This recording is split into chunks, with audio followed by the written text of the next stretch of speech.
ए बहनी ए भाई ए भक्तिन माई 20 साल पहली मैं माई ला खवाए रहे हूँ बोरे बासी और पताल चटनी। अच्छा ता भैया माई मोर मनोकामना पूर्ण करीस और दिस धन धन। अच्छा मैं अपन आधा कमाई ले माई बर बनाए हवा हीरा जड़ित सोन के कंगना। किलकारी गुंजाही संतान के हमर अंगना अब जुर मिल के गाबो पहिराबो माई ला कंगना। जय हो जगत जननी माई।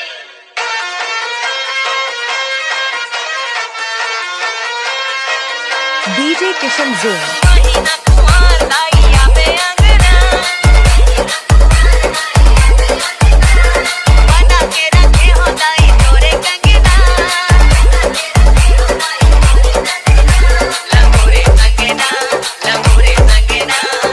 आबे दाई आबे अंगना हमारे अंगना।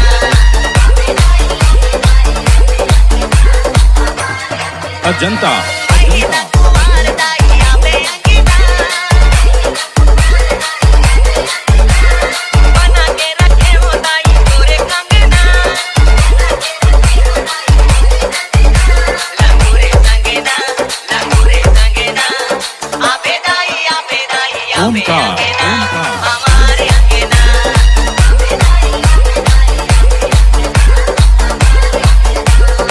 डीजे किशन जोन कांचा सुपारी दाई कांचा पोनी पियाना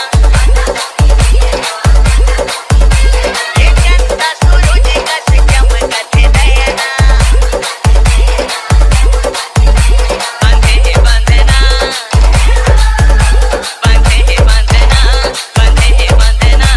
ये आबे दाई आबे अंगना हमारे अंगना।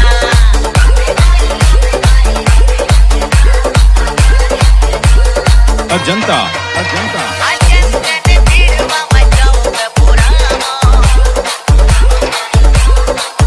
ये नरियर लिपुआ मधुला मनावा सजे झूलना